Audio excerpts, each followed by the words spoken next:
I was doing a lot of bad stuff, man, and something really was like, stop. And I think that was what made my grandpa's spirit come from that other realm just to tell me, it's like, don't do it. And as cliche as it sounds, the love that you have for someone, it doesn't disappear, bro.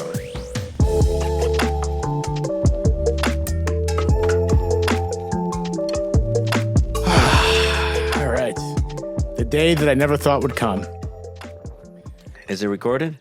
Maybe. You might be live right now.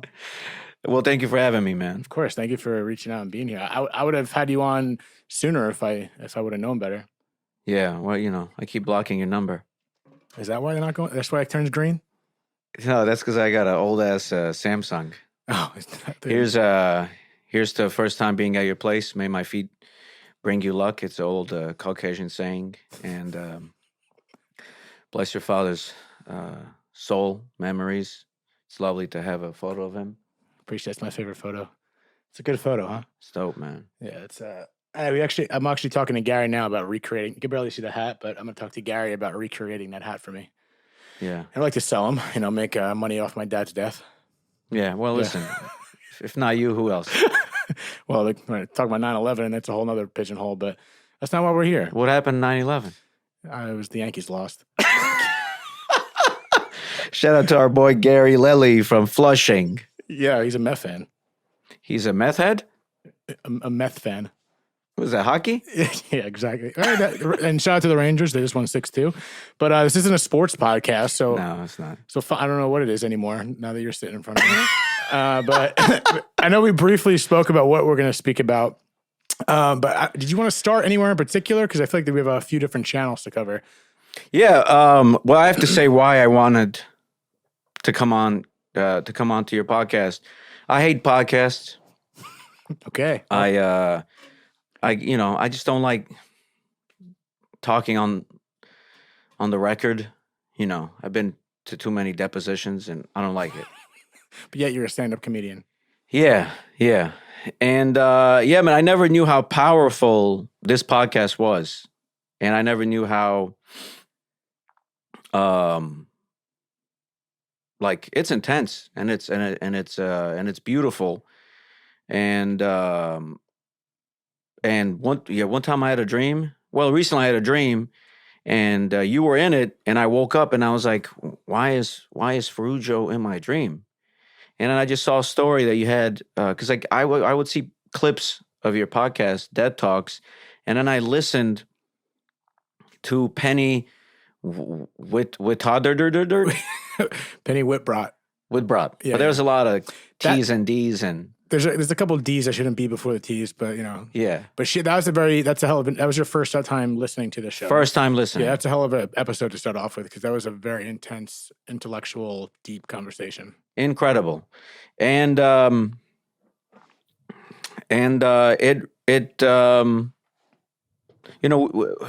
have a lot of mutual comedian friends, and we always hang out and we always break each other's balls, and it's always joking and everything else, but. I don't, I've never shared that I get visions. I get visions and I have dreams where, my dead relatives have come and they have told me things that would happen. And I'm like, you know what, man? I had a sign and I was like, let me ask him. Let me go on a podcast, and I don't want to tell you much before the podcast. I just want it to be raw. I want it to be honest. I want it to be meaningful. Yeah, I appreciate that. So that's why that's why I'm here. Yeah, and I mean, there's a lot to unpack there, and that's why I think it was smart not to dig in too much. Like you gave me a snippet, but I like not knowing because I don't know what the hell it's going to. Even without this conversation, I never know where the hell it's going to go with you. Yeah. But now that you just add a whole extra a level of flavor here. So this is going to be less offensive. Is it? Yeah. Less offensive is still offensive when it comes from you. maybe that's the name of your new podcast should be called Less Offensive. Less offensive. Yeah. It's got a nice ring to it, but that's impossible.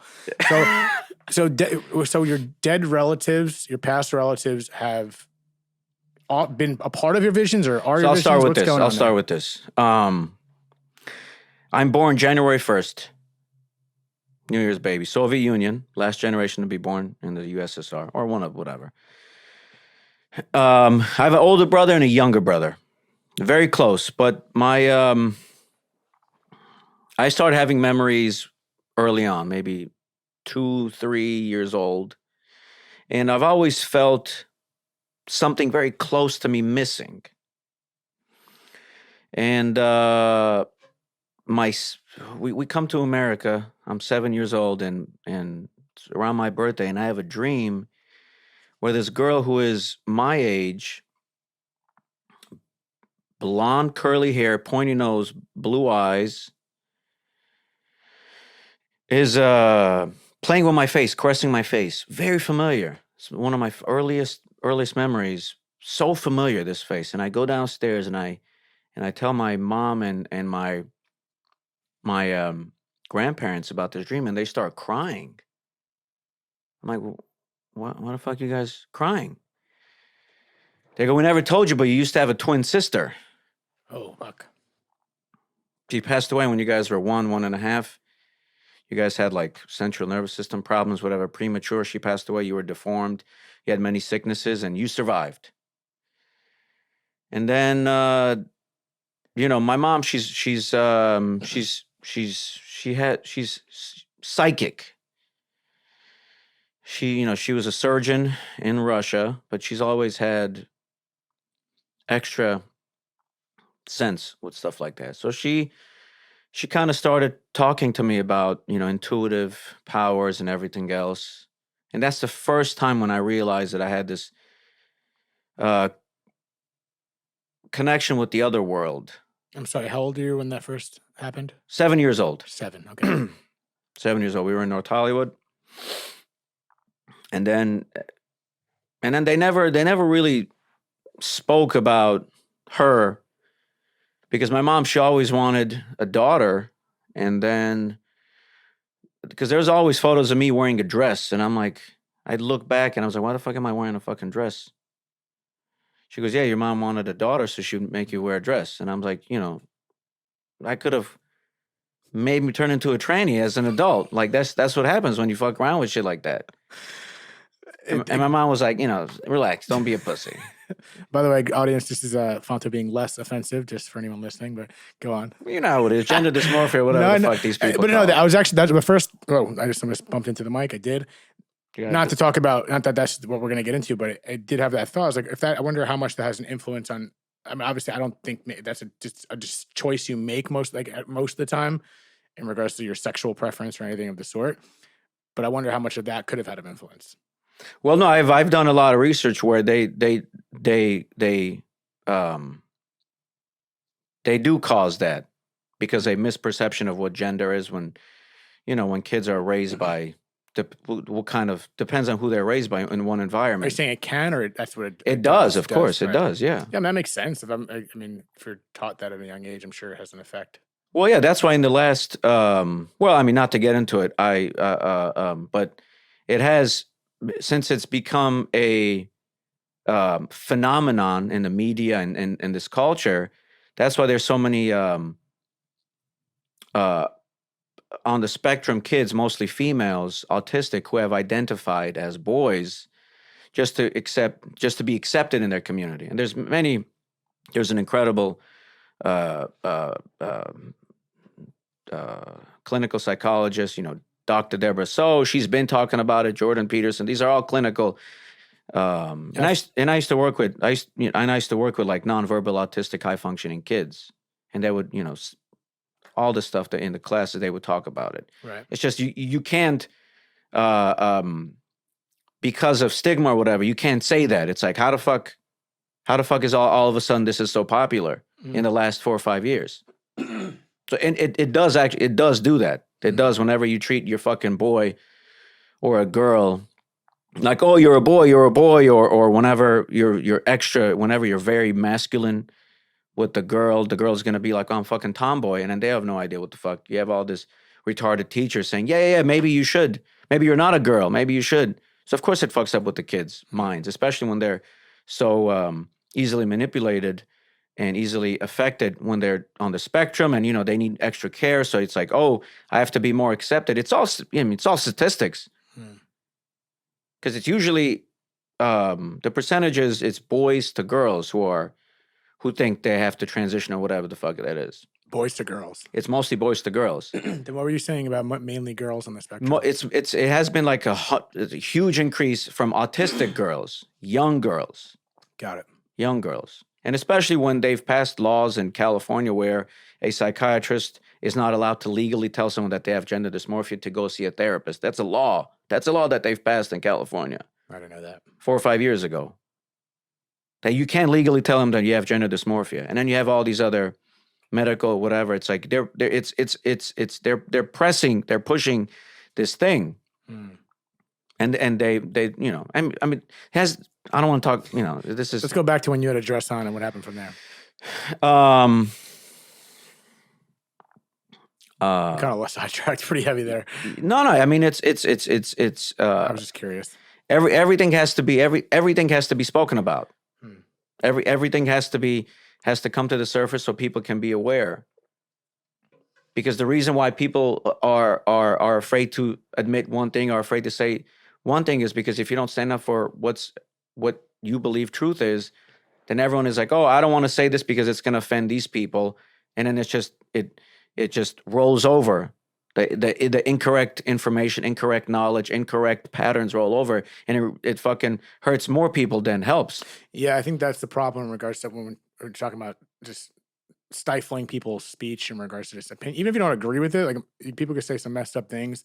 If anything, I think dialogue helps more than hurts. Again, we're trying to suppress people from saying things, but I think more dialogue, whether you oppose or don't oppose, only helps figure something out as opposed to stifling it. Right? Absolutely. That's why you have this whole Russia-Ukraine situation where they remove every Russian news channel from every Western media. They sanction they've removed every Russian achievement. They've banned Tchaikovsky from concerts. They've everything is because they don't want you to know this perspective. And I'm from the Soviet Union. Whatever's happening in Ukraine is completely opposite than what Western media and what the U.S. is saying. It's completely opposite. Everything that they've said about, oh, they've bombed theaters with kids in them, or they've bombed Holocaust memorials. Incorrect, false. Just no resonance. It's never happened. But they've blown up the nuclear radiator, the Ghost of Kiev, that plane that's been. No, they stopped talking about Ukraine. Why? Because Ukraine is losing. Because Ukraine has chose to join the European Union, to join NATO, and have these biolabs, and to go against the sovereignty and autonomy of Russia. The same thing as if Russia had put biolabs and missiles in Mexico or Canada. What would America do? So what does America and Canada? They removed RN. They removed every perspective from the news, from every type of media, bro. I get shadow banned if you tag Russia or Putin or anything. It's like, how do you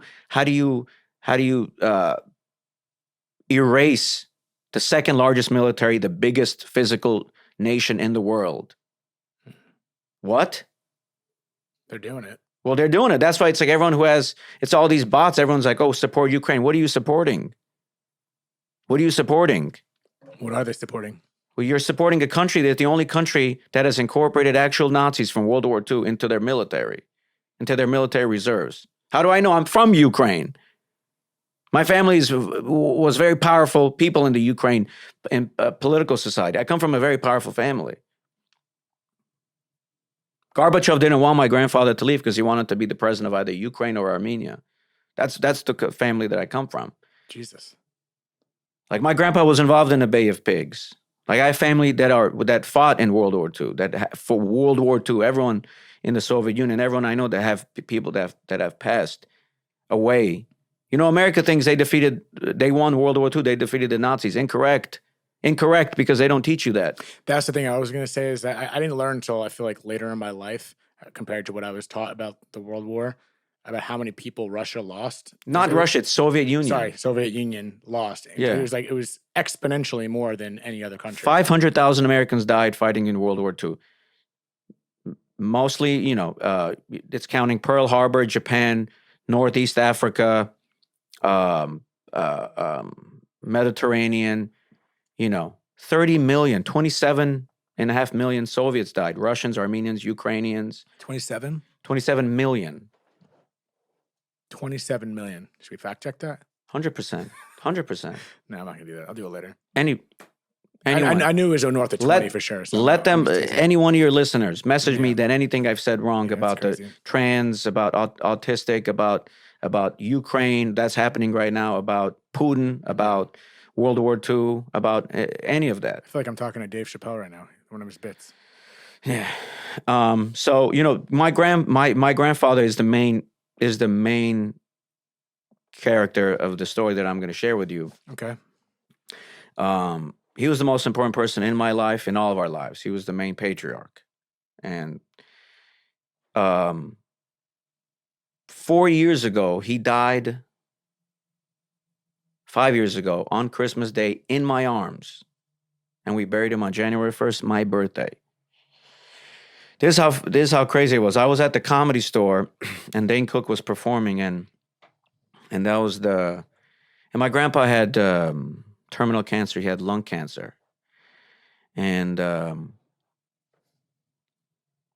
we were all taking care of him. And I had a feeling. And I had just gotten a new car. I got a Honda Civic. And I had a feeling. I called my mom. Because I'm about to go up in the belly room at the Comedy Store. My first time at a show. At a Comedy Store. Big show. And everyone's in the club. There's 3 different stages. And I go in my new car that I just got, less than 1,000 miles on it, and I'm turning it, and I put on drive, and I'm trying to, and it's not moving. So at that time, I'm familiar with signs. Like, okay, so the main thing in my mind was my mom and the situation. So I'm like, let me call her. It's not that like random. It's like over time I've garnered knowledge on how to deal with these signs. I get certain signs sometimes. So I call my mom. I go, Mom, is everything okay? She goes, yeah, everything's fine, because she knew how to show. I go, all right, but I still have this feeling in my gut that's like, something's not right. I was like, Mom, is everything okay? She goes, no, it's not okay. I think you should come. He's not looking good. Fuck this show.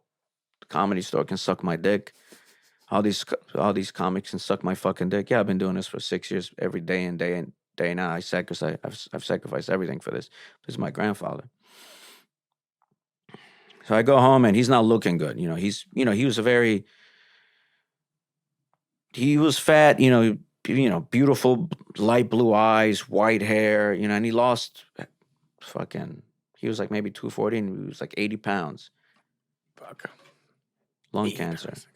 So I take him to the bathroom, would bathe him and everything else. It was very difficult, man. He's a very incredible person. He's a character. Like he's in the history books. He knew Oswald's wife.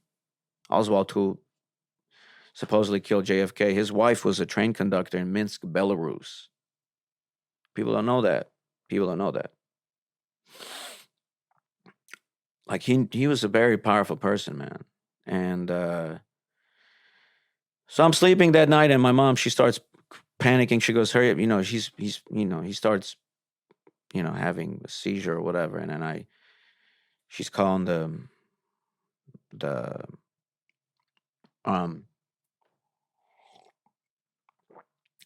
fire department and whatever. And, I'm giving him CPR, and he's, I'm not going to say whatever happens while he's doing it. He's like having convulsions. So all of our family, they're all get ready. They're all coming. They all came to the hospital, and so they keep reviving him. But the doctor comes in, and he's like, "Hey, man, his ribs are broken, and his brain is done. Like, You guys have someone has to pull the plug, and everyone is like panicking. Like everyone is panicking. My mom is the strongest person in the world, bro. Like she never got phased with anything. My cousin got killed, she never got phased. My brother got shot, she never got phased. I got stabbed, she never got phased. Like my brother got, 15 years, 15 years to life, she never got phased. But her father dying and us having, she just broke down like a little girl. Everyone's crying, bro. And at that moment, no one wants to make that decision.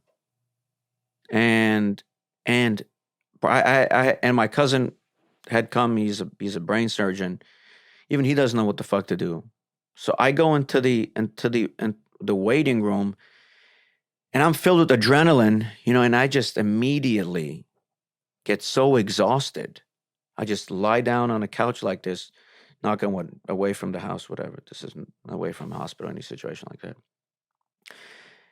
And I knock out, bro. I knock out, and my grandpa wakes me up.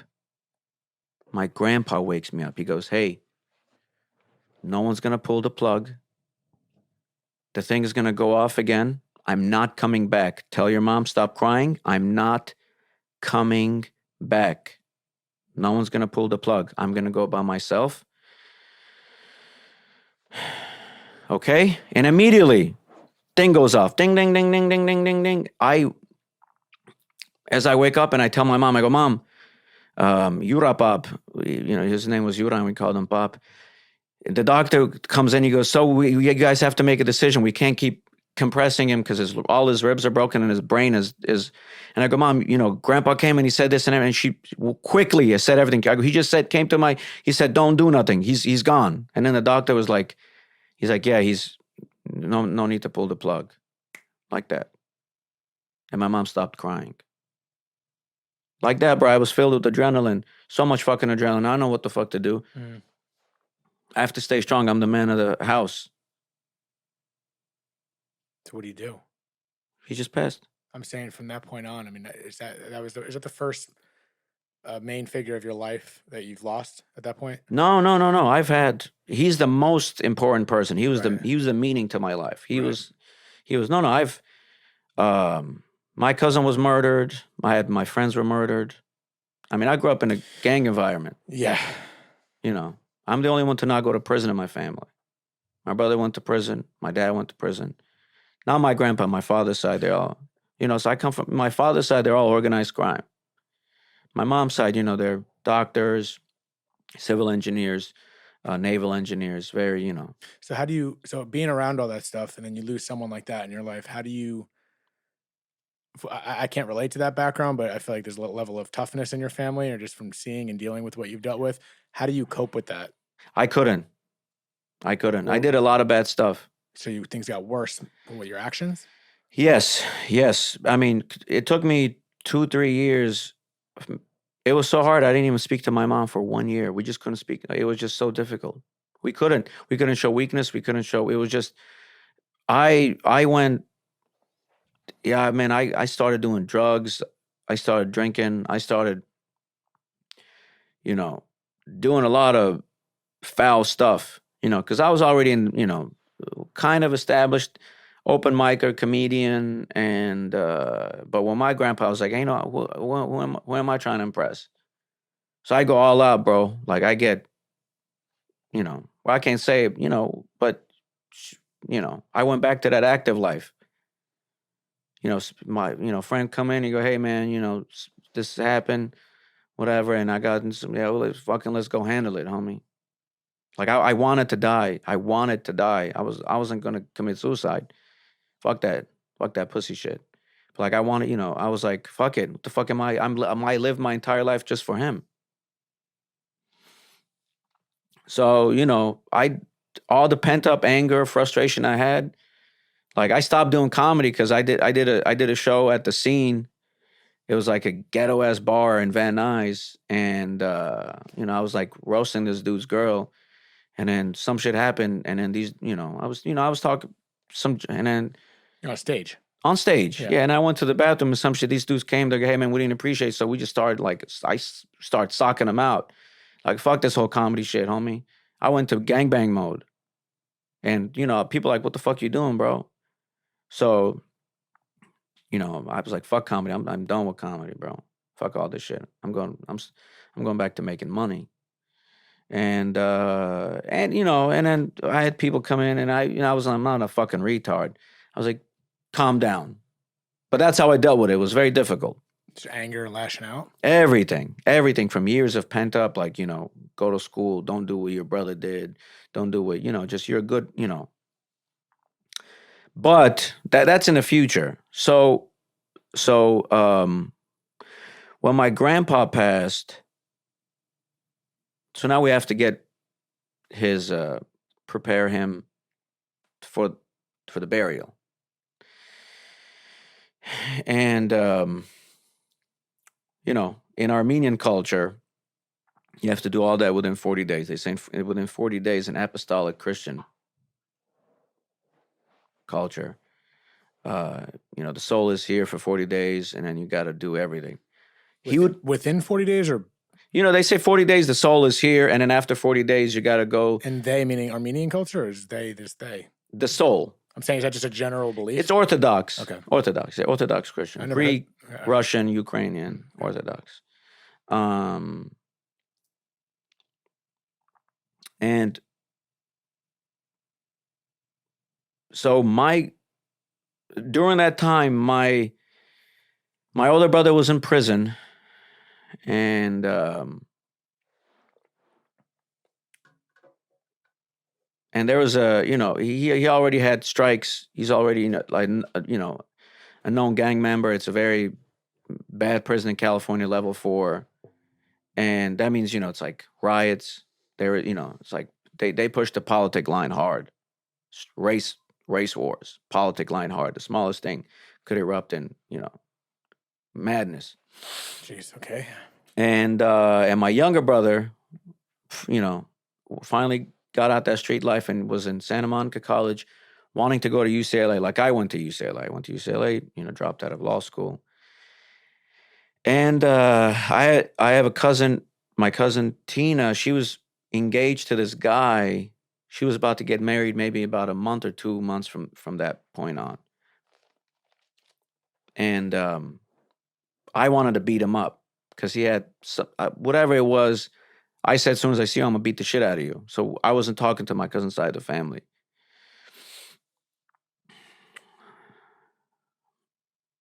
So one time I'm sleeping and I have a dream, and I'm sitting next to my grandfather in our backyard, and I'm crying, and I'm smelling him, and I'm touching him, and it's so real. It's so real. When my grandpa was alive, I would always joke with him when I was a kid. I was like, when you die, come tell me what happens when you die. Wow. And he comes to my dreams, and he's smoking, but he looked like how he was before he got the cancer. In his Adidas tracksuit, smoking, and his smell, his texture. Everything was exactly how it was before. And I go, Yura, Papa, is this a dream? He goes, yes, it's a dream, but it's also real. I go, what do you mean? He goes,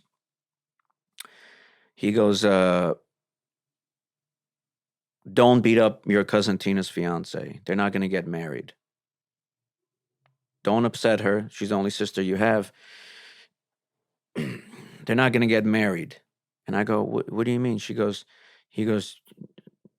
okay, I'm going to come again. I go, are you going to come again? Because Mom, we're having such a hard time. And he goes, hey, I'm going to come again. I go, so what happened when you died? What happened when you died? He goes, all of our family members, they came and they greeted me. Your grandparents from your father's side, my mom, and everyone, they came and they greeted me. They welcomed me into the afterlife. I go, did you see Miriam, my sister? He goes, no, I haven't seen her yet. She's very far away. She's working, but I am going to see her soon. I'll tell her you said hello.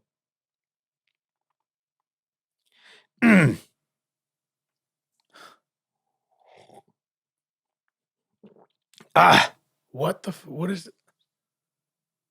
What? I don't even know what to say from that. What are you going to say, bro? Look out the way you're dressed. I mean, is that one of the first time? Is that one of the first kind of experience? Besides, I know you told that for when you were 7, but have there been a lot in between before that? Nothing like that. Nothing like that. Nothing like that. And then what did you take from that? Once that happens, how do you comprehend life? Well, let me fucking deal with the situation. I've never said this before, bro. You just took a really big sip, so I wasn't sure if you were continuing, you were done. Hey, maybe I'm gonna fucking shut this off. No. Maybe I'll pay you to not release this. No, this is what are you gonna blackmail me, bro? No, this is fantastic. What are you, Amber Heard's brother?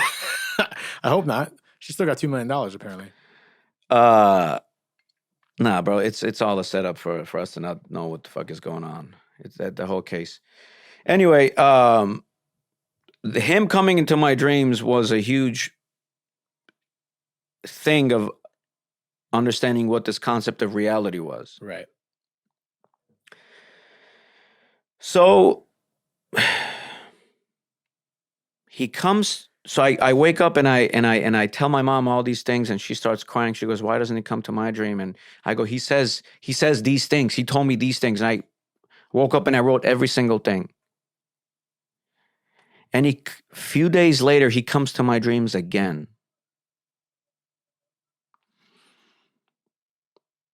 And I said, Yurapa, thank you so much for coming. And I told Mom, he goes, tell her it's okay. Tell her it's okay.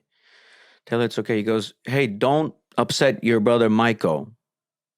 You know, he's having a hard time. Don't upset him. He goes, and at that moment, he said he looked at me. And now I'm not crying as much, because in this realm, in this dream, I understand that, all right, you know, fuck it. The first time you're crying and everything else, but I go, now there's, and I have the wherewithal to know that I had the dream. We had this, so it's like continuation of a. Right, you're almost lucid. I don't know what that word means, but yes.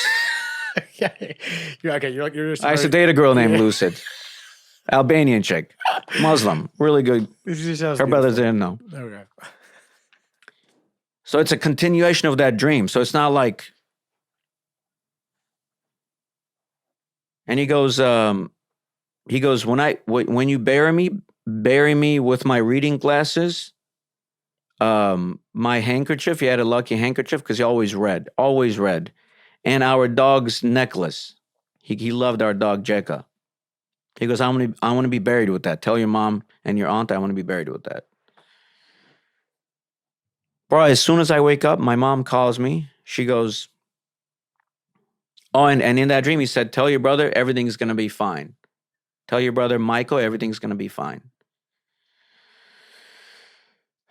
As soon as I wake up, I'm ready to tell my mom. I get a call from my mom. My mom says, hey, because I would always break my brother's balls, Michael. I was like, hey, how you doing, you fucking cocksucker, whatever. She goes, Mom, I'm a fucking older brother. She said, hey, don't upset him. He didn't get into UCLA. Don't say anything mean to him. So he gets an email from Santa Monica College to say, hey, you didn't get accepted to UCLA.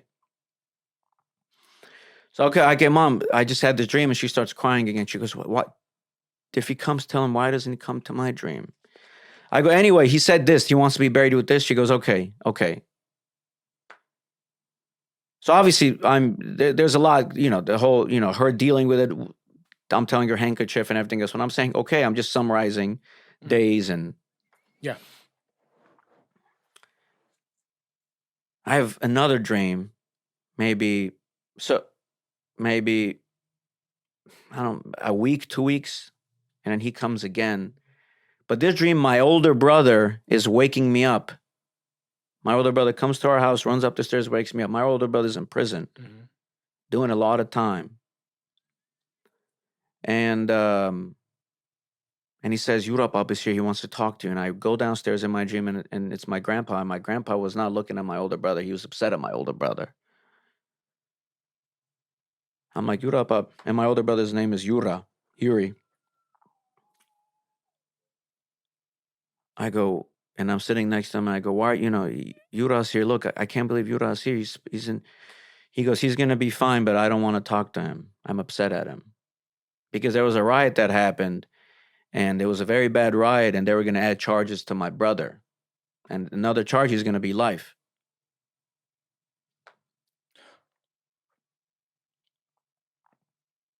I don't want to mention the prison. I don't want to mention, but it was like, Right. All, like real shit. Real shit.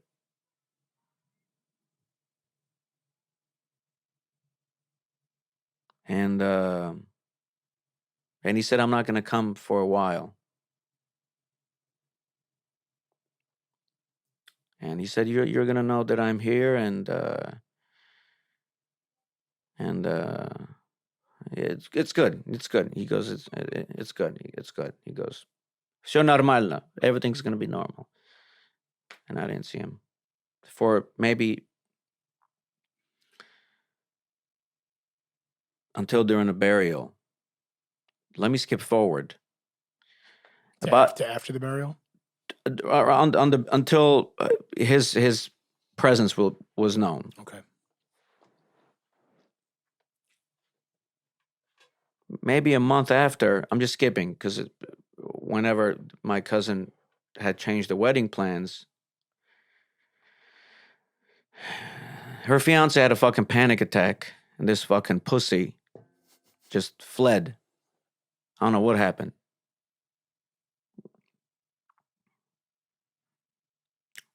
Wedding got canceled. Exactly as your grandfather said in your dream. Huh. So is that the first vote of confidence, affirming what the conversations you've had? The first one was my brother goes to a seminar at Santa Monica College. Maybe it's like 150. And then it's at the Scholars Program. And the guy speaking, he goes, hey, so there was a glitch in the system. A lot of people got emails that they said they didn't get accepted, but in reality, they could have gotten accepted. In this fucking seminar, he lifts up a paper. He says, for example, this one kid named Mikael, he gets my brother's admission. He says, this person got an email. He said he didn't get accepted, but he actually did get accepted. My brother's raising his hand. He goes, oh, we're not taking any questions. He goes, no, I'm dead. He goes, you're Mikael A? He goes, yeah. He goes, congratulations, you got accepted to UCLA. No way. Bro, you understand I'm not lying. Like, I'm not making this shit up. Yeah. My brother graduated UCLA. My younger brother, doesn't happen. He has the email. Yeah. That says, no, you didn't get accepted. He has the other email says, oh, you did get accepted. Mm-hmm.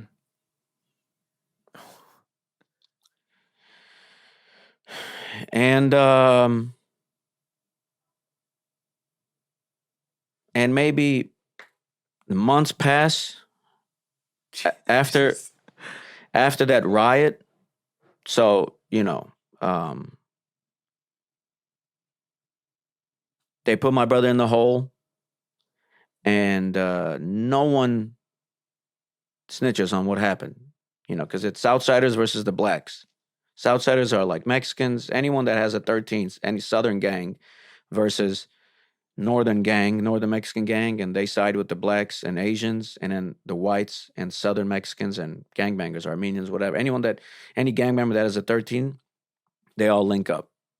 Huge riot. Motherfuckers got stabbed fucking to death. Stabbed to death. That's how prison is, bro. At that level. Ain't no fucking progressive, oh, I don't see color. It doesn't matter. At that level, your skin color, or else the other people gonna fucking stab the shit out of you. No questions asked. And you know the drink. Brought to you by Glenlivet. Don't go to prison, or else you will come out a racist. Jesus Christ, man. So what? I mean, I'm sure. I feel like the story obviously continues, right? Yeah. You have me. How about you not interrupt your guest story? Well, it was a commercial. I don't know. I've never done these. It's okay. You're doing great. Liar, you fucking liar. Yeah, I'll tell you the truth after. What kind of book is this? Fucking. What are you even looking at? It's a children's book. Yeah. She was a guest on my podcast. You got children on the podcast? Children's authors. Okay, terrific. Yeah, shout out to Patrice. Later. Wait, no, this is fascinating. So all this, of course, it's fucking fascinating, all this bro. All this is coming true. So what does this do to you? Well, let me tell you about my brother's situation first. Okay, so first the college, the riot. My wedding, bro. It's my the only sister I have, the only female cousin I have, bro. Yeah. I told her fucking with all the respect if she's listening. I hope she listens. Now she has a beautiful family, great husband, loves her, beautiful kid. But her previous fiance, yeah, I mean, there's no secret. I told him it's on site.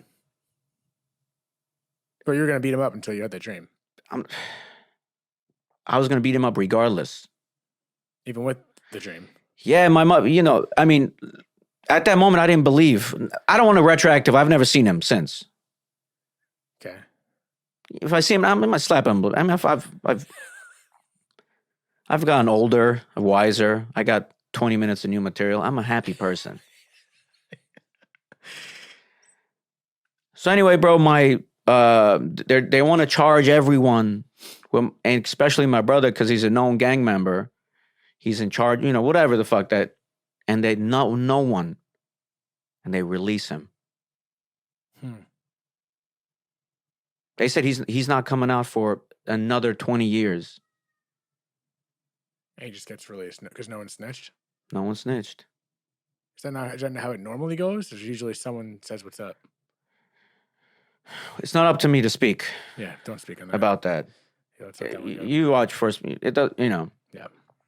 Because it's not just your own people; it's other people, Of course. that have you have no bearing on them. Yeah, I have no idea. Yeah, I mean, when you go, you have no other choice but to hang out with the white boys. You have no other choice. And then the white boys hang out with the Southside Mexicans who run the prisons in Cali. You have no choice. You have no choice. You know, we can do a prison talk. Never been to prison. I got booked, went to jail, case got dropped. That's it. I chose not to go because they said as soon as you go to prison, as soon as you go to jail, you got to hang out with your rivals. And I'm like, I'm not going to fucking commit a crime against my rivals to go and hang out with the rivals. I go, how about we just go eat donuts and get pussy? How about we listen to music and go get pussy? Can we just hang out? Yeah. So where are we right now? Okay, so day of the burial comes. And it's 40 days. I mean, no, it's maybe 2 weeks or a week. I'm not exactly sure about the autopsy and everything else. And we go to Forest Lawn, and they put the handkerchief, my grandfather's reading glasses, and my dog's necklace that he really loved. And the thing about my grandpa is my grandpa hated funerals so much that he would always play pranks during funerals, and no one got upset at him because he was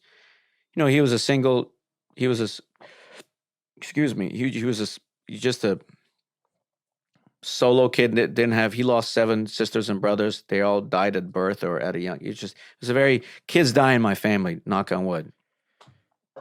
So people, he was just a very fun, everyone loved him. He was a very powerful person.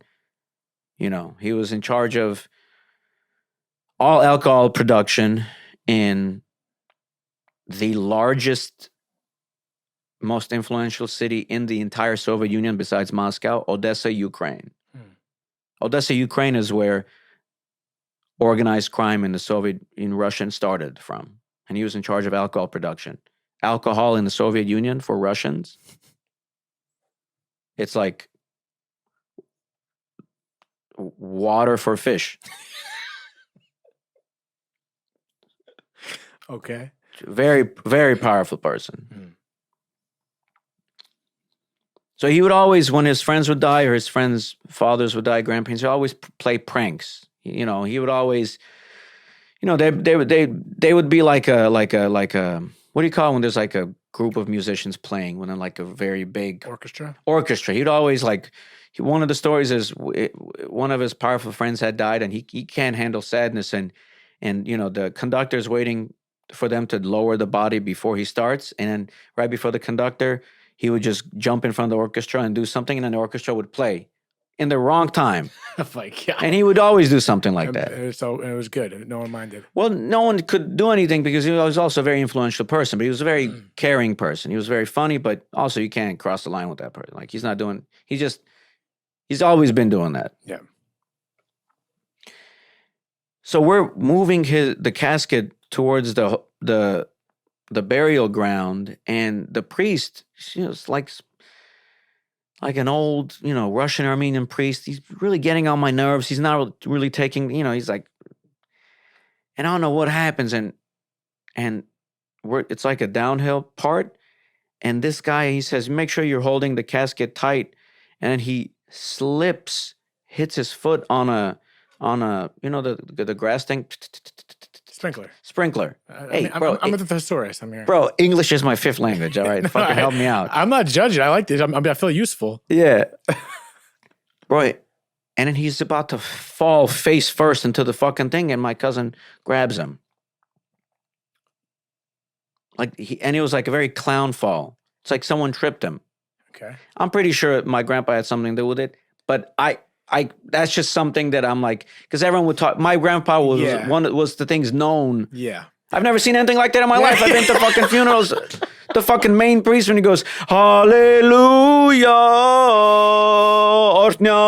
this motherfucker hits the sprinkler. You've never been on Forest Lawn, you fucking cocksucker. Listen, you've had way more experience than I had, but I remember a vivid moment of my life of me. I was thinking about my dad, like just thinking about him very, very deeply one time, and I tripped. And for whatever reason, it was intuition. I literally, in my head, whether I made it up or not, I think you have a little more proof on your end with the visions that you've had. But I instinctively remember, like, I felt like that was I felt like my dad just fucking tripped me in that moment, because I was so deep thinking about my dad. It was like getting like in like a dark place. Then I got tripped, and immediately my first instinct wasn't like, oh, I just tripped. It was like, whether it was or not is irrelevant. But just relating to what you were saying, like I get it on my own personal perspective level. So if anything, isn't that kind of comforting? I was forgetting about that. So, very comforting. But a comfort is a major sign from that realm of them communicating with us. Offering comfort? Comfort is a form of act that they can. So whenever I have signs, it's a level of comfort and confidence. That's the main thing that I know to call you. Hey, I want to do this podcast. Hey, I feel like this is going to be a good podcast. Hey, one of the signs I had that, your 13 listeners don't know is... You tell them which side to be on in prison? Well, you can't change that. It's none of my, Okay. Is I said this podcast in my vision, this podcast is going to be very, very big, and you're going to buy me... I'm going to buy a very big house. You're going to sell me a very big house. Now, at this level, I barely make any money doing comedy. But in my vision, I saw that we're still friends 10 years. So I saw 10 in my vision. 10 years, this podcast, you're making a lot of money from this podcast, and I'm making so much money where I buy a big, expensive house from you. Now, this isn't everything I've said could be verifiable. Hit up my younger brother. Hit up my older brother. He's a fucking G-face. He got fucking music coming out. He was signed to the Game or some West Coast rappers. He hit up my younger brother. Everything I've said, hit him up. Maybe it's 10 months. From your mouth to God's mouth. That's my saying, by the way. If I hear anyone saying that shit, that's mine. This is trademark. From your mouth to God's mouth. No homo. I think God is the only thing that kiss on the mouth if he was a guy. Hey. I would pay to see that. So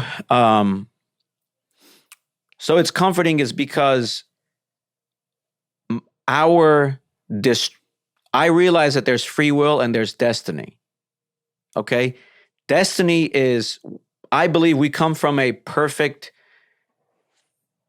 level of existence where everything is perfect, everything is line, and we go lower to this existence so we can feel stuff like love and sadness and everything, because we come from this area where some people might call it heaven, some people, I do believe in a higher being. If atheism is wrong, believing not everything, it's like people who are atheists have not experienced real fucking craziness. People in war, people who, it's like you have to believe in something to get you through that fucking thing. Yeah, meaning. Yeah. You can't be like, oh, I'm so rich that I don't know if there's a God, or I don't know what gender I am. It's like, motherfucker, we have to send money every week so my family in Ukraine and Armenia doesn't get ethnically cleansed. But you go, oh, support Ukraine.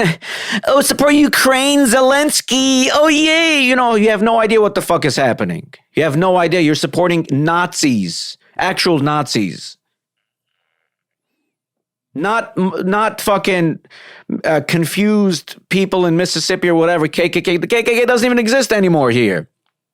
I'm talking about actual fucking Nazis, World War II, where the streets in Ukraine are named after Nazis.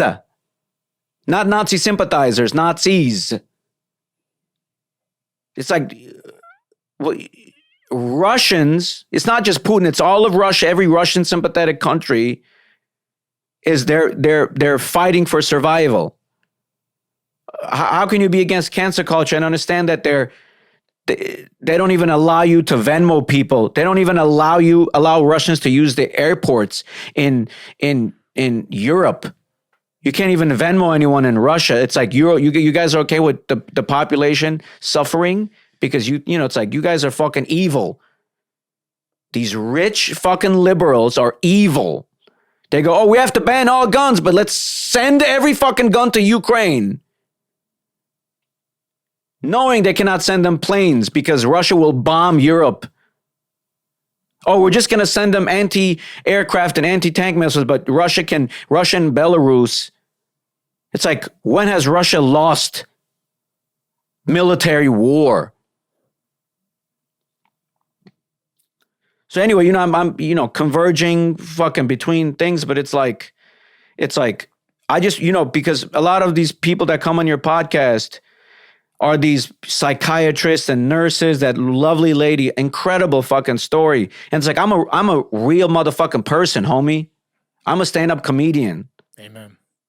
Like, I'm going to go break up with my girlfriend after this. Like, Let me ask you something. I have a lot of questions. But first I want to ask you, so this is, before I ask the question in general, one question is, this is something you normally don't talk about. The Russia-Ukraine thing, that's different. Yeah. I'm talking about the story you just told me, your visions and all that. It's something normally haven't really disclosed too often. How close are we? Me and you, and we have a lot of mutual friends. We're very close. 6 feet? Yeah.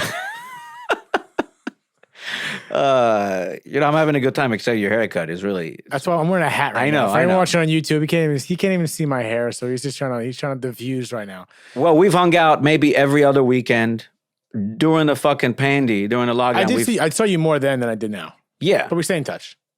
I mean, we used to hang out every weekend. Yeah. Never mention any of these things. Then again, like, you have closer friends than me. I'm aware of that. My question is, we're not friends. What acquaintances? Yeah. Temporary podcast friends. We're friends. So my point is, like, when it comes to you not sharing this stuff, how many other things don't you share? For instance, like the loss you've experienced. The crimes I've committed. Okay, well, statute of limitations, Papa. That makes sense. Yeah. But I'm saying, like, this stuff, like, why? Because you mentioned before, you and your mother. I don't want to go back too much, but you and your mother had like a year where you guys weren't discussing after the loss of her father and your grandfather because you don't want to show a sign of weakness. So discuss. There's many more. But is talking it out a sign of weakness? Yeah. Is that why? No. It's just it was just unbearable. Talking about it. We couldn't even look. It was just unbearable, bro. So then, how do you heal? After a year, we meditate.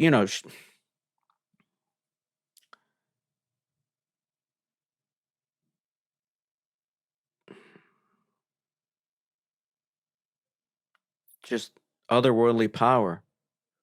I was doing a lot of bad stuff, man, and something really was like, stop. And I think that was what made my grandpa's spirit come from that other realm, just to tell me, it's like, don't do it. And as cliche as it sounds, the love that you have for someone, it doesn't disappear, bro. No. The woman you're making fun of, the book right by your knee? Yeah. She wrote a book called The Invisible String, which is a beautiful children's book. And the invisible string is essentially love. Even when someone passes, as corny as that sounds, it's kind of beautiful and alludes to what you're just saying. How is it corny? I'm just telling you, my grandpa came from the afterlife, told me to not beat up my cousin Tina's fiance. And I'm talking about the invisible string, which means love is invisible and it carries on regardless. Yeah. Yeah. But I'm telling, yes. But also the reason I'm probably on here is because I think that people are so destroyed from this lockdown and from this global thing that I've said, you know what? Maybe I should tell someone because it might help one fucking person, because that 2 podcasts, it made me change something that I was like, I'm stuck on this. I'm never going to tell people about this whole spiritual shit. Because, check my stuff out on YouTube, one of Fanto, all that stuff. I'm very funny, very hilarious, very offensive. Going to be one of the best comics of all time. Before I die on Sunset, like Sam Kinison. Your mouth to God's. From God's mouth. But I just had a feeling. I was like, people are lost, bro. Not only people are lost, they're lost within themselves. That's why everything is a fight. I fought to survive. You fight within yourself, with your doubts, with your fears, with your hate, with the love, with the confusion. You fight. Only the strong survive. And I just want people to know that this spirituality, talking to the afterlife, it's not just some woo-woo, some weirdo in a cult. Like, bro, look at me. Shit's real. Like, and again, it's so real that if you diverge and you leave that space, you don't see it. Because, it was a long time I couldn't deal with that. I was like, so how would I'd be afraid to go? And one time I went to my house and I saw that someone was walking on the 2nd floor, and I knew it was my grandpa, but I was scared. I was scared to go up because I was like, I wish I want to see my grandpa. I would cry. I was like, let me see my grandpa. And someone was walking on the 2nd floor, and I was like, then go up. What do you mean someone was walking on the 2nd floor? Someone was walking. We had who was it? It was my grandpa. That's what you're saying. You're saying you think it was your grandpa. It was. Okay, no one was there. No one was there. I was the only one. No one was there. No one was there. And I was afraid to go upstairs to check. And I didn't forgive myself for a very long time because I was like, maybe it's because of that my grandpa didn't come again for a very long time. I mean, you can speculate, but I mean, it was walking, and it was right after he died. And I was yelling. I was like, Yurapap, is that you? See, the thing about you specifically, saying stuff like this, if there was anyone in my life that I would be confident in just calling bullshit, and no matter what it is, like you're fantastic you're just fantastic in so many ways, but you don't pretend to be anything else. You're Fanto, you say what you want, you're confident and all that stuff. So I feel like you wouldn't just be blowing this steam up someone's ass. So if it was to come from a better person sharing stories like this and to make it truly feel like there's something else out there, whatever the hell it is, and these experiences meant something, I don't think there's a better person than you. Because from me knowing you and more people hopefully continuing to know you when they do, it means even more coming from you. Because I could talk to someone else in front of me that's telling me this shit, like, hey, I don't know, maybe. But from you, it's hard. It can't call. It's like, okay, it sounds even more real than it would from anyone else I can see talking to, if that makes any sense at all. Because it's you, because of your personality, the way you call bullshit, the way you just say things, like you're just Fanto. And you haven't spoken about this, like it's clearly coming from something deeper. It's clearly coming from something. That's exactly what I wanted. It means a lot coming from you, man, because you're one of my. What's your name? What was your name? Placenta. my maiden name's Lucid. I just can't handle whenever there's too many fucking compliments. I feel like. Yeah, learn to accept it. Say thank you. I've learned that after a while. You say it's easy to accept the compliment. Why can't you stop screaming at me? I put your feet down. I have my input. I'm comfortable. Yeah, I'll sit on the grass. His feet are not even touching the ground. My feet are up right now. That is exactly why I wanted to do that. That is exactly that closed from seeing that to telling you that, and you said that in such a lovely, complete way that You good? I'm good, and that's because of that. I don't give a fuck, bro. I know. That's I don't why give it's a so perfect. fuck. Okay, like anyone agrees with me, anyone doesn't agree with me, suck my dick. Yeah. Don't do it. But Hey, yo, you know, I don't know. Hey, I don't want to cock block or I'm anything. about to be but single in about because this world, we are going to a place where if the people do not believe, they need to fucking wake up. I don't know whatever way, but know that there is a connection. There is a fucking connection. I'm telling you this exactly. I'm telling you these things, these 4 or 5 things, and I think the most important thing for me was when he said how he was greeted by every one of our family members that had passed. That is, I go to sleep knowing peaceful. And he said, I haven't seen your sister, but she's far away. So there's a distance in that exists. It's not just motherfuckers flying in heaven. Oh, oh. No, it's just another level of existence, except we don't have the capacity to understand because we have to be here. I think most don't have the capacity to understand, but then you might have a heightened set. Certain people, maybe like you too, have a certain hyper. Yeah, but I don't know what they're doing. You don't, but the fact that you're saying there is a connection, if anything, I think if there was a way for us to realize that, I think it should shift the way we live our life. Because it's like, the fuck are we worrying about? You mentioned it earlier before we were speaking. Like when you listen to the episode of Penny, and maybe you kind of like, I don't know, maybe I'm making these words up, but reprioritize what's the distractions or what's going on, just makes you focus on what's important. Because if you think about, if say that is true, and a lot of people don't believe it, and a lot of people do believe it at the same time, like whatever's next. Well, whatever I'm saying this, you're correct, but it's not just, I remember when she said, just everything's going to be fine. That's also not true. Whatever I'm saying is because there is destiny and then there's free will. You cannot say God or my destiny or whatever, oh, everything has happened. No. I can't be recognized. I can't be a famous comedian. I'm not doing it for the fame. I'm doing it for the recognition. If I'm just going to be like, oh, I'm going to be, no, you have to sacrifice. You have to. I haven't read the Bible, but I don't, or all of it, but it's like, you can't just be like, oh, my God came to, no. These people went, they only say, just stand there, be like, oh, well, things are going to happen. No, you have to go and live your fucking life. Is there horrible fucking stuff happening in this life? 100%. But what are you saying? So you're saying go live your life, meaning against, like, when people talk about destiny, like, oh, it's going to happen. But there's also free will. Like, you can't just be like, oh, whatever's going to happen, that's going to happen. No, absolutely not. So you're saying is there a perfect blend of both? I don't know. I'm not the one. I'm just to say what do you think? Because perfect doesn't exist. But I'm saying, what I'm saying is, it's like, this happened because I have no idea why it happened. I can think because we wouldn't destroy our lives, and because he loved us so much and everything else. Sure. But it's also, our brains cannot understand the concept of, because you can only understand everything around you by the senses. You can only understand the languages, what's happening, by the languages that you know. Right? So there's so many wavelengths that we don't understand that's happening. Maybe there's people, maybe there are, your father is right here, bless his soul. We just can't see it because we're not meant to see it. We're just meant to be in this reality. But there's the 5 senses and there's faculties. There's, like, intuitiveness. Many, yes. And I think there's that to maybe acknowledge the reality, whatever the fuck that is, in front of us, the material world. But then there's the faculties of perception, imagination, intuitiveness, which is maybe why you're tapping into certain things. Yes. And that, the most important is the material world.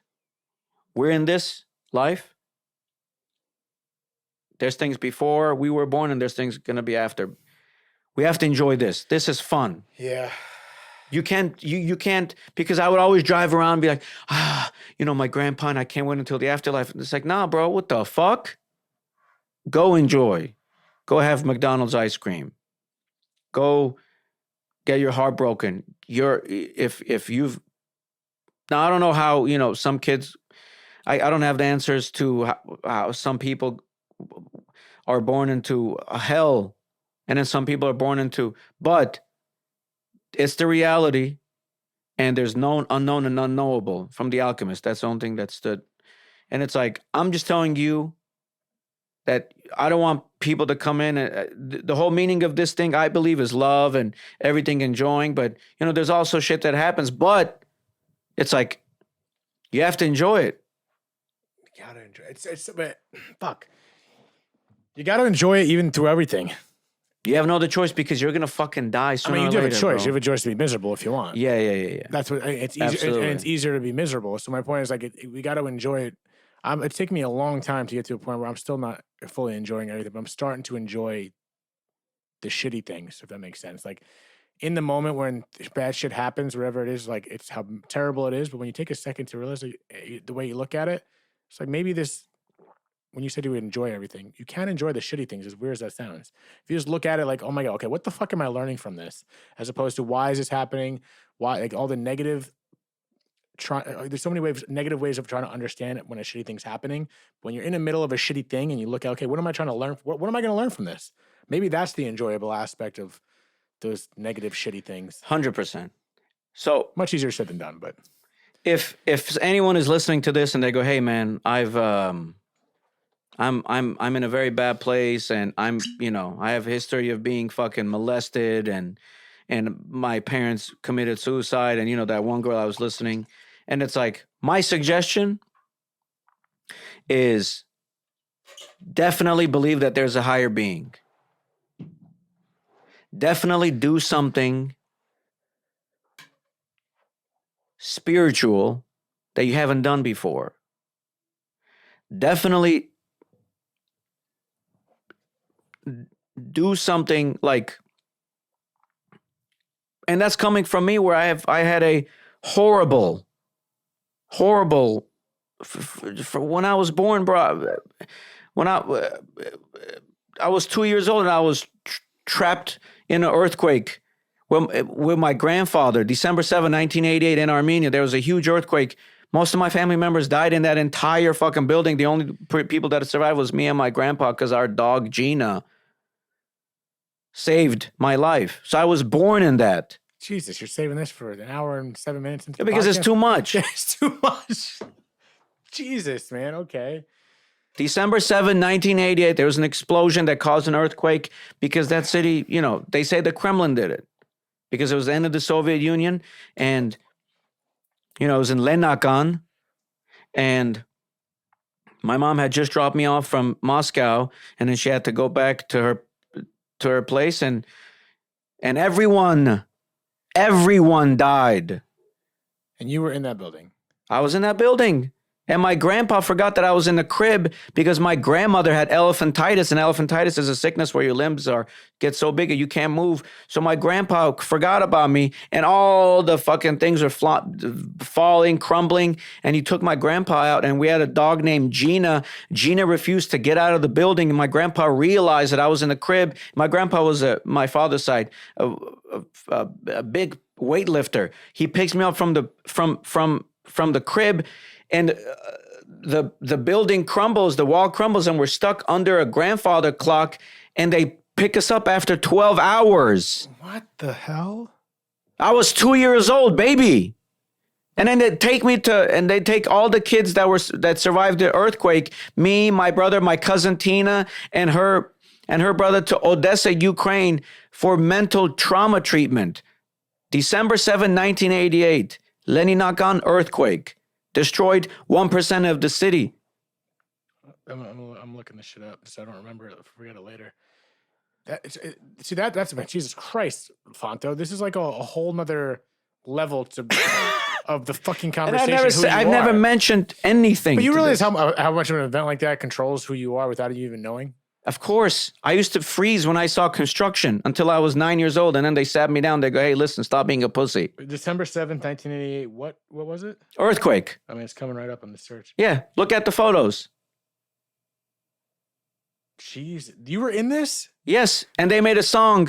Shah Zaznavor, all the famous Whitney Houston, Mariah Carey. They made a song called "Save the Earthquake." They made a whole thing. Who's the blind musician? Black blind musician. Stevie Wonder. Stevie Wonder. They all made a huge track for. What was it called? I don't know. Say December 7th, earthquake in Armenia soundtrack that Mariah Carey, Michael Jackson, and everyone fucking made, just to get to make money to help rebuild the city that they still haven't rebuilt now because of the fucking. It's gonna be fucking emotional, bro. Are you kidding me? Yes, it's ridiculous. Yeah, bro. I've never said this to anyone, bro. We didn't have like three. What? I'm so confused. Yeah, how about have some respect and pour me some fucking. Yeah. Sponsored by Glenn Levitt. we covered every potential section of conversation right now. Hold on, hang tight. I'm gonna pour. You know what's funny? Thank you. God damn, bro. Is that too? I have to drive to my ex-girlfriend's condo. That was a heavy pour. I'm sorry. Nah, it was good. You can put it in my glass. Fanto, don't say stuff like that in public. Take that shit out. Take what out? When you say put it in my glass, that shit's gay, bro. You say that shit in prison, they're gonna stab both of us. Well, good thing I'm good. I'm chilling, dude. I'm just trying to do this podcast. I'm not trying to go to prison. I'd fucking die in there in a day. Nah, you won't. I think I'm a survivor. You have no other choice, bro. Yeah, I know. Well, that's the one instinctual thing I think we all share. We're survivors. So, all right. So when you go to prison, someone. All right. Is that in your vision too? What the fuck? No, you're not. You don't know. So no, I'm just saying. Just because all the homies and all my when you go to jail, they say, "Hey, David Ferrugio. All right, what part of you're from? West LA? Okay, you're a cellmate. We're gonna put you in someone who's also from West LA. They're just gonna tell you the rules. Here's toilet paper, toothbrush, amenities. Every morning you got to work out. You can't talk to the Northern Mexicans. You can't talk to the blacks. You can't talk to the Asians. You can't talk to the whites. I mean, you're going to be with the whites, but it's like, if you're going to talk to the homies, you're going to be with the, I mean, man, it's very interesting, bro. It's interesting, but I don't want to have any visions of that. So there's no vision. I'm just telling you the rules. It's like No, I get it. Yeah. They're going to teach you how to survive. You're not going to go in and be like, oh, I'm a fucking pussy. No, they're going to be like, hey, as long as you fight, you're good. Yeah, you're gonna have to get groomed. Well, I said a lot, bro. No, you said a lot. It's a lot. I just learned so life changing. But that's the beautiful of honestly. That's the cool thing about. I'm very honestly. I mean this from the bottom of my heart. I'm very grateful. I very very grateful that you came on here to speak about this, and it means a lot that.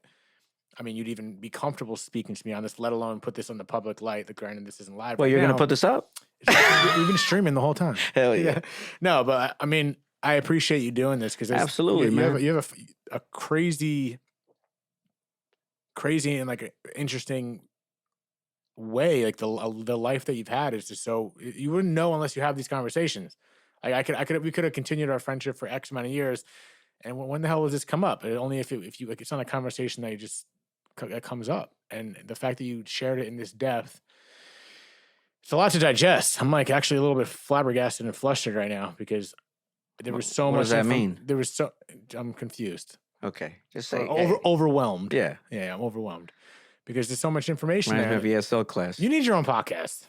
You need to now that this is going to be out there. Yeah. Granted, I get your blessing after you hear because I'm ready to put it out there now. Hey, bro. One of the things is I showed this side of you. This is great. My gut is I trust you. And it's not about like, I'm not going to fucking trust you with some shit. I'm just saying you're a good person. And it's people like you that never get bothered. It's like, I know people who are bad people, who bully people, who manipulate people. And you're the type of person that they will not come to you because you're just a good fucking person. Now, so far, I always say so far. Yeah. But it's like, I've never, it's like, even I was talking to myself, I was like, why do I want to do the podcast? Is because it was so powerful. And I followed my gut. I don't care. The fuck? What's someone going to do? Hey, you can't say that? Suck my fucking dick. What are you going to say? You can't do nothing. I'm definitely going to cut up a reel of you saying suck my dick twice. That's guaranteed. That's going to be on my Instagram all week. I'm actually really... Dead talks. Suck my fucking dick. I'm actually... This is where we talk about the powerful event where people communicate with their dead relatives. Suck my fucking... I'm actually really excited about this. I don't know if it's the Glenn Levitt, but I'm already visioning that reel. Fanto.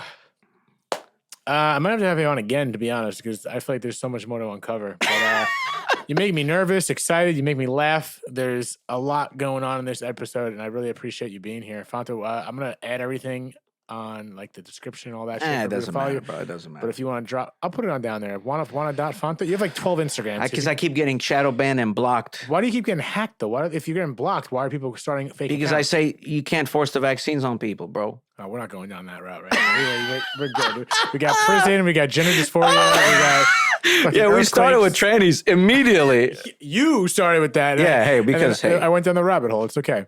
Because I'm a feminist. You are. You look like Women's rights, women's accomplishments. You do have a woman's body. It's all creatine, bro, and whey. I take creatine sometimes, but I don't take creatine. No. I take it once in a while with my mixture. Anyway, what the fuck? Well, I was trying to end this thing, and then all of a sudden I'm talking about creatine. Guys, thank you for tuning into another episode of Dead Talks. We got Fanto over here, and more to come. You're gonna see this. Come to my comedy shows. I'm a regular at the Hollywood Improv. Laugh Factory. I got shows all around town. I do a lot of stuff in New York. Just follow me, man. Tell me what's up. Where do they follow you?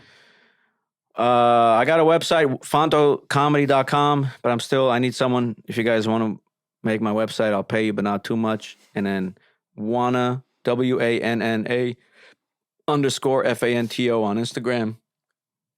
I'm shadow banned, so you have to type all of it in. I also have my YouTube channel, WANNA FANTO, and my TikTok and all that, man. Wanna Fanto. Come through, say hi, man. I'm a good person, man. I'm the future. Fuck with me. He's fantastic live. He's got my cosign 100%. Thank you. I have to see. I haven't seen your show in a while. Anyway, I'm going to come to another one. Guys, thank you for tuning into another episode. Dead Talks in the books. Suck my dick. First of all, how do you? Let's get this off the record so there's nothing else. How do you know your chef?